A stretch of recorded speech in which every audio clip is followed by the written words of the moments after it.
So for once, I'm not going to break open the cliche book of turbo lag, fighter jets, T-16s and aeros, because there's something else about Saab, and that's that they always tend to be really nice cars. So there's no aero today. I mean, we're still going to drive it fast, obviously, but let's just start with niceness. So this is the new generation 9.3. Overall, the design's pretty clean. It's all Saab at the front. Nice touches include the sharp headlights and cool door handles. Moving down the car, the window line is less Saab. That's because it's a saloon, not a hatchback. It's got shorter overhangs front and rear to the old car. I think overall it's a pretty original and a design that's aging rather well now too. And on the inside, well, it's all classically Saab, but just a bit newer. We've got this latest L-shaped dashboard with typeface different, and what's new is the SID at the top of the dash in your line of vision. The driving position, pretty good, infinitely adjustable, and the seats are fantastic. Very comfortable and supportive. One thing I would say though is that the quality is perhaps a bit lacking, not as good as the old generation 9.3. It's all a bit hollow in places, doesn't make the best sounds.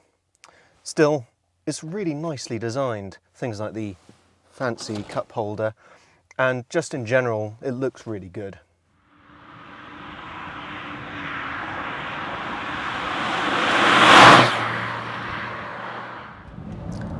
And to drive, it is a really nice car. It's quiet, it's supremely comfortable.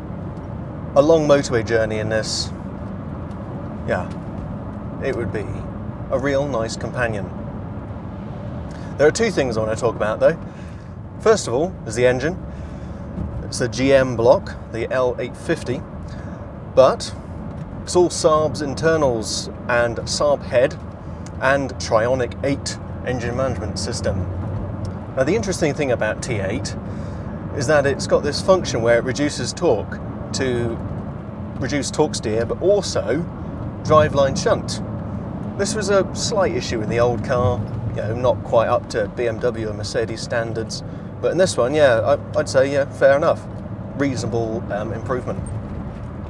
It is a smooth engine in general though. It's got twin counter-rotating balancing shafts and new pendulum engine mounts. Right up to the red line, it's super smooth, but it's got a bit of a character to it. And it's in this respect, actually, it's pretty smoother than its immediate rivals. Now, the second thing I want to talk about is the chassis, because it's from a Vauxhall, right? Yeah, we've moved from Cavalier to Vectra now, but everything below the subframes is Saab's own work. And that means we've got McPherson struts at the front and a new 4-link independent rear. Hold on. 4-link independent rear, passive steering, that's a bit different for Saab.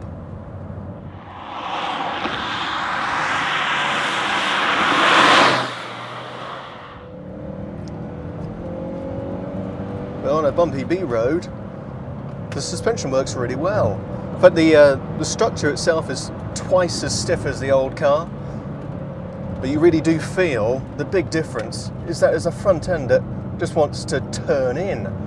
You no longer have this rear axle that's pushing the car forward. The whole car feels as one, and it really does want to pivot round corners.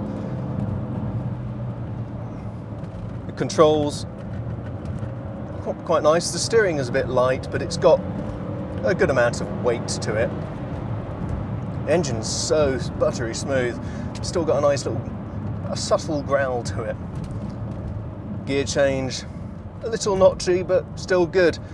And all the pedals are nicely weighted. Brakes are strong. Very, very strong, and obviously ABS equipped. And it really does get a move on. It's got that lovely third gear overtaking power. You just lean into it a little bit more, get that turbo going. There's not a huge amount of lag, but there's a little bit. And it really does get a move on. You can cover ground really quickly, and because it's got that slightly softer suspension to the Aero, for example, and the small 15-inch wheels. It rides beautifully. It covers ground just competently and very quietly. This is the mid-range kind of 2-litre turbo, they call it that, with 0.7 bar on the Garrett turbo. Makes about 175 horsepower and 195 foot-pounds of torque at 2500 RPM. So it really does have that whoosh up and go of the traditional Saab turbos. Very usable power, maybe below 2000 RPM, it's a little bit grumbly. You want to keep it in third through town like this. 0 to 60, 8.5 seconds. Yeah, it's a quick car. And is it enjoyable to drive? Yeah, I'd say so. There's all the control feels that you want, all the performance, and it's balanced.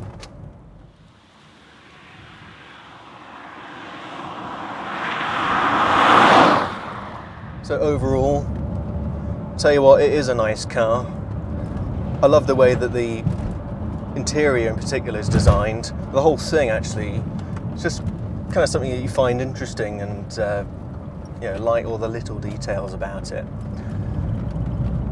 And that's why it's aging well. It has a nice fluency about the way it drives. Feels direct and yet refined, so I like that too. There's some issues about the quality of the interior maybe. Yes, you could have a bit more excitement, but there's the Aero for that. So there you have it. Meet the new Saab, just like the old Saab.